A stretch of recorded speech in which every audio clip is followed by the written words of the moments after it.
First అయిపోయిందండి. ఇప్పుడు చేపలు కొయ్యాలి. ఇలా ఫస్ట్ ఇలా చేసిన చేపలే ఇలా కోసామనుకో చేపల కారం బాగా పడుతుంది, చేపలు బాగుంటుంది. ఓకేనా?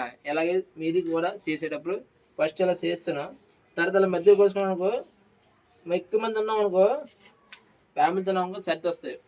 నాకు ఒక్కొక్కటి ఇలా ఉన్నాం అనుకో, ఒక మనిషి ఒకటి వేస్తే ఒకటి తినేస్తుంది. బాగుందండి, పర్లేదు, చేప బాగుంది.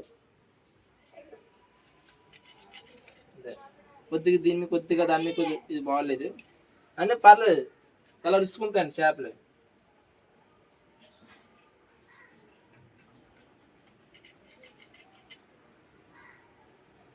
ఇది ఫ్రెషే అండి. ఈ కానగడని మొక్కలు కోస్తాను. మొక్కలు కోసింది వేపుకున్న కంటే సారు పెట్టుకుంటే ఇంకా బాగుంటాయి. సారు పెట్టుకోవాలి. చింతపండు, ఉల్లిపాయలు, పచ్చిమిరపకాయలు అన్ని వేసుకుని బాగా కలుపుకొని పెట్టుకుంటే చాలా బాగుంటుంది చేప. సారు పెట్టుకోవాలి. వేపుకున్నా బాగుంటుంది. వేపుకుంటే ఇలా వేపుకోవాలి. సారు పెట్టుకుంటే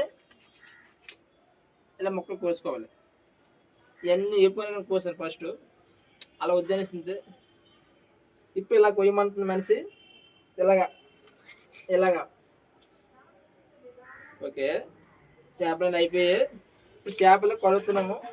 కడిగిన బేసింది ఎక్కడ ఉంది?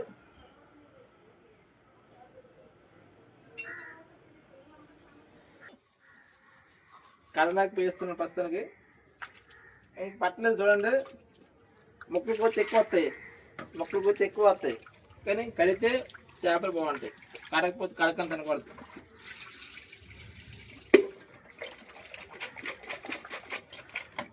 వచ్చి శనలు వచ్చేస్తానండి.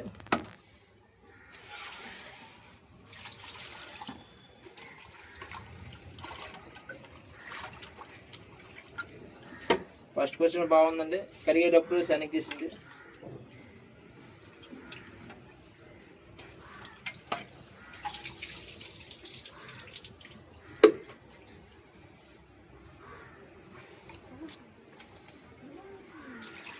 వాటర్ అలా వేసుకోవాలి. వాటర్ వేసుకుంటే తెచ్చాను కదండి కానగడత, దాని శన ఇది.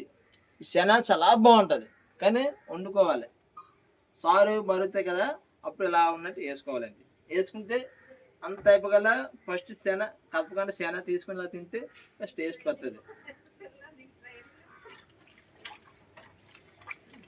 ఓకే ఓకే, జై హింద్.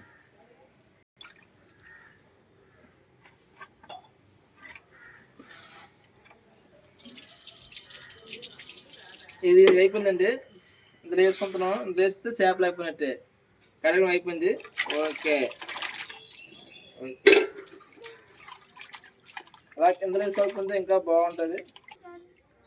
సరే అయిపోయిందండి. చేప చేయడం, పొడిచి తీయడం అంతా అయిపోయింది. కడిగేసి వేసేయడమే. పెట్టేసి ఫ్రిడ్జ్లో పెట్టేస్తాం. ఫ్రిడ్జ్లో పెట్టేసేయండి. ఇవాళ శనివారం కదా, తిన్నా కావద్దు. రేపు ఆదివారం కదా, తింటాం.